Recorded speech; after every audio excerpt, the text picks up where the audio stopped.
جی السلام علیکم جی، عبید عرض کر رہا ہوں۔ ہمارا یہ پنجاب کا علاقہ ہے مظفر گڑھ، بستی لاشاری۔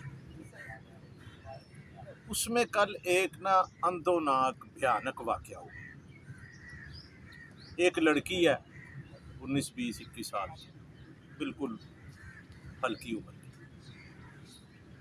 اس کی شادی ہوئی ہے۔ اس نے زہر دیا ہے اپنے شوہر کو دودھ میں۔ اس کے شوہر نے وہ دودھ نہیں پیا۔ اس دودھ کو اس نے ملا دیا اس میں، وہ جو کیا کہتے ہیں نا، وہ دہی جماتے ہیں، جاگ لگا اس میں زہر ڈال۔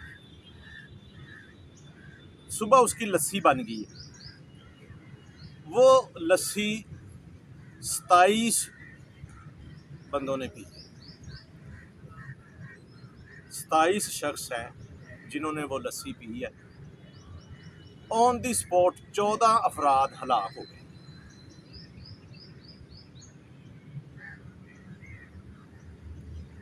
چودہ افراد کی جان چلی گئی۔ 13 جو ہیں وہ ہاسپٹلائز، کچھ ٹھیک ہو گئے ہو۔ ایک تو وہ ماشاءاللہ خاندان بھی بڑا ہوگا کہ انہوں نے لسی بنائی ہے تو وہ 27 افراد ہیں۔ اس لڑکی کی شادی اس کے والدین نے، باپ نے اور نانا نے زبردستی کی، اور زہر دینے میں لڑکی کا آشنا اور اس کی ممانی ملوث ہے۔ اچھا، اب آپ اس میں کس کو قصوروار ٹھہرائیں؟ وہ پورا خاندان ہی تباہ ہو گیا۔ لڑکی کو قصوروار ٹھہرائیں، اس کے والد کو، نانا کو، آشنا کو، یا اس ممانی کو؟ اب وہ لڑکی محبت کر رہی ہے ایک لڑکے سے۔ آپ ایک سیدھی سی بات غور کریں کہ یہ جو محبت کرنے والے، پیار کرنے والے لوگ ہیں، یہ کیا کسی کی جان لے سکتے ہیں؟ قطعاً نہیں لے سکتے۔ جس دل میں محبت ہو، پیار ہو، وہ یہ کام نہیں کر سکتے۔ تو ہوا کیا ہے؟ یہ کہاں پہ غلطی ہوئی؟ ایک تو سیدھی سی بات، یہ ہمارے معاشرے کی گراوٹ کی انتہا ہے۔ میں ایک لمحے کے لیے، یا آپ ایک لمحے کے لیے یہ سوچ لیں کہ اس میں لڑکی کا کوئی قصور نہیں، یا آپ اس کو پھانسی دے دیں۔ پھانسی بھی دے دیں گے تو کیا ہو جائے گا؟ 14 بندے ہلاک ہو گئے ہیں، 14 انسان۔ اچھا، یہ جو بات کر رہا تھا نا میں، خاندانی پرورش کی، خاندانی مسائل کی، تو کل میں نے ذکر کیا تھا کہ یہ خاندانی مسائل میں، ٹاکسک ریلیشن میں قتل بھی ہو جاتا ہے۔ تو آج یہ خبر میری نظروں سے گزر گئی۔ کیا میں یہ کہنے میں حق بجانب ہوں کہ اس میں سارا قصور خاندانی تربیت کا ہے؟ نمبر 1، وہ لڑکی جس والدین کی بھی وہ لڑکی ہوگی نا، وہ فالتو ہوگی، وہ انچاہی ہوگی۔ اس لڑکی کو انہوں نے چاہا نہیں ہوگا، اللہ سے مانگا نہیں ہوگا، وہ پیدا ہوگی ان کے گھر میں بس۔ وہ اس کو جیسے قبل از اسلام ہوتا تھا، عرب دفنا دیتے تھے، وہ اس کو دفنا نہیں سکے۔ اگر وہ دفنا دیتے تو قدرے ہو سکتا ہے بہتر ہوتا۔ اچھا، ہوا کیا ہے؟ جب وہ ایک ایسے گھر میں پیدا ہو گئی ہے جس میں اس کی کسی کو ضرورت، چاہت یا محبت یا اس کی مانگ نہیں تھی. مجھے نہیں ابھی پتہ ہے تفصیل میں نے نہیں پڑھا ہے کہ وہ کتنے بہن بھائی. وہ بہن بھائی بھی وہ کافی ہوں گے، وہ 10 12 ہوں گے، 14 ہوں گے، 8 ہوں گے.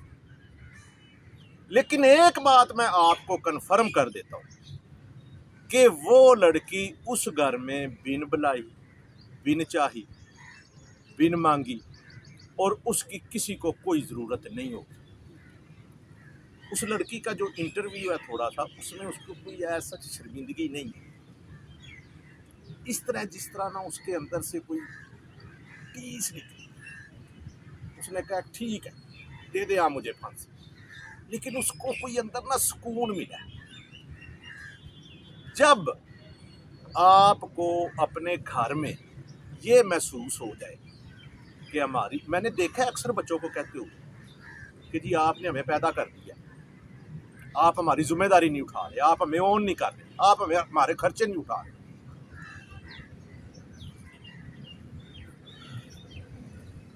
ہوتا ہے یہ کسی درجے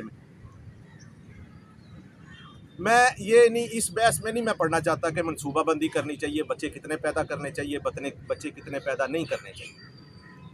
بہرحال اللہ تعالیٰ یہی کہتا ہے کہ عورتیں تمہاری کھیتی ہیں، ان میں جاؤ جب جاؤ. کھیتی میں کب جاتے ہیں، کس طرح جاتے ہیں، یہ ایک علیحدہ بحث ہے، اور کس لیے جاتے ہیں اور کس وقت جاتے ہیں. بغیر ضرورت کے بہرحال ادھر نہیں جاتے. میں دیہات سے ہوں، میں دیہاتی ہوں، کسان. مجھے پتہ ہے کہ کھیتی میں کب جاتے ہیں، اور کھیتی میں روز بھی نہیں جاتے. اس میں بیج ایک ہی دفعہ بوتے ہیں، پھر فصل کاٹنے جاتے ہیں. اس دوران اس کا خیال رکھتے ہیں، اس کو پانی لگاتے ہیں، اس کو کھاد ڈالتے ہیں، اس کو خوراک دیتے ہیں، اس کی حفاظت کرتے ہیں. جب فصل کاٹ دیتے ہیں تو پھر دوبارہ اس کا سسٹم، دوبارہ اس کا جو پروسیس ہے وہ شروع. بات کر رہا تھا خاندانی مسائل کی. تو یہ خاندانی مسائل کا ایک کیا کہتے ہیں چمکتا دمکتا استعارہ ہے، نتیجہ ہے. وہ کہتے ہیں نا جب الیکشن ہوتے ہیں جی پہلا نتیجہ آ گیا. تو یہ پتہ نہیں کتنے نتائج میں سے ایک نتیجہ ہے ہمارے معاشرے کا کہ وہ لڑکی ایک بات پکی ہے کہ نہ اس کے والد نے چاہا ہوگا کہ ہمارے گھر بیٹی پیدا ہو، نہ والدہ نے چاہا. اچھا، جب کسی بھی بچے کی تربیت ایسے ماحول میں ہو کہ اس کو پتہ لگ جائے، بچے کو پتہ چل جاتا ہے 2 3 4 6 مہینے کے اندر ہی، 2 مہینے میں، 5 مہینے کے، میں اس گھر میں فالتو ہوں یا لاڈلا ہوں. یہ بھی پکی بات ہے. بچے کو پیدائش کے 2 3 مہینے بعد پتہ چل جاتا ہے کہ وہ اس گھر میں فالتو ہے یا اس کی ضرورت ہے. یہ لڑکی، اس کو اس کا احساس اس کی پیدائش سے دلایا گیا ہے کہ اس کی ضرورت نہیں ہے. وہ بادل ناخواستہ، توہن کرہن، اکراہ، کیا کہتے ہیں نا، لا اکراہ فی الدین. یہ جو اکراہ لفظ ہے نا، یہ نفرت سے بھی کچھ آگے ہے. ایک ہوتی ہے نفرت سیدھی سادھی ہوتی ہے، یہ کفر کے زمرے میں آتی ہے. جو اکراہ ہے نا، یہ کراہت ہوتی ہے. کراہت یہ ہوتی ہے کہ کوئی بندہ، انسان اچھا کام بھی کرے، آپ کے ساتھ اچھا سلوک بھی کرے، پھر بھی وہ آپ کو اچھا نہیں لگتا. اس کی اچھائیاں بھی آپ کو اچھی نہیں لگتی. یہ اس کی تربیت ہوئی ہے نا لڑکی کی، یہ اس کا قصور. اگر آپ نفسیات میں ریسرچ میں جائیں گے نا تو آپ کو اندازہ ہو جائے گا کہ اس میں اس لڑکی کا قصور نہیں ہے. ہوتا کیا ہے، جب کسی بھی بچے کو محبت نہیں ملتی ہے، اس کو نظر انداز کیا جاتا ہے، تو سب سے پہلے جو اس میں چیز پیدا ہوتی ہے وہ بے حسی ہے. اس کو احساس نہیں ہونا بھی نہیں چاہیے. جب اس کو سکھایا یہ جاتا ہے، کوئی بھی شخص، کوئی بھی بچہ بنیادی طور پہ اتنی مضبوط شخصیت کا مالک نہیں ہوتا ہے کہ اس کو کسی تربیت کی ضرورت ہی نہ ہو اور اس کی تربیت اور وہ اچھا بن جائے. یہ ہوتا ہے ہزاروں میں، لاکھوں میں، کروڑوں میں ہوتا ہوگا ایک آدمی. عام طور پہ یہ نہیں ہوتا. ورنہ میں جاپنیز قوم کی آپ کو مثال دے دوں گا اور آپ کی ہمیں بھی دے دوں، اپنی مثالیں بھی میں دے دوں گا، وہ بھی گاہے بگاہے بات ہوتی ہے۔ اس لڑکی کو، اس بچی کو یہ احساس دلایا کہ اس میں بے حسی پیدا ہوئی، اور وہ جو بے حسی ہے نا وہ انتہا کو چھو گئی۔ اس کو اپنے گھر میں کہیں سے بھی کوئی محبت، کوئی توجہ، کوئی اٹینشن نہیں ملی۔ اچھا اس طرح کیا ہوتا ہے، اس طرح کی صورتحال میں یہ ہوتا ہے کہ ایسی لڑکی یا لڑکے کو جب باہر سے کوئی تھوڑا سا بھی اٹریکشن ملتی ہے، محبت ملتی ہے، تو وہ فوری طور پہ اس طرف متوجہ ہو جاتا ہے۔ بچہ یا بچی اس صورت میں جب وہ پلتے ہیں، جب ان کی تربیت ہوتی ہے گھر میں، تو ان کو جب باہر سے تھوڑی سی بھی اٹریکشن ملتی ہے تو وہ فوری طور پر ادھر اٹریکٹ ہو جاتے ہیں۔ اس کے بارے میں پھر آئندہ بات کرتے ہیں جی۔ السلام علیکم۔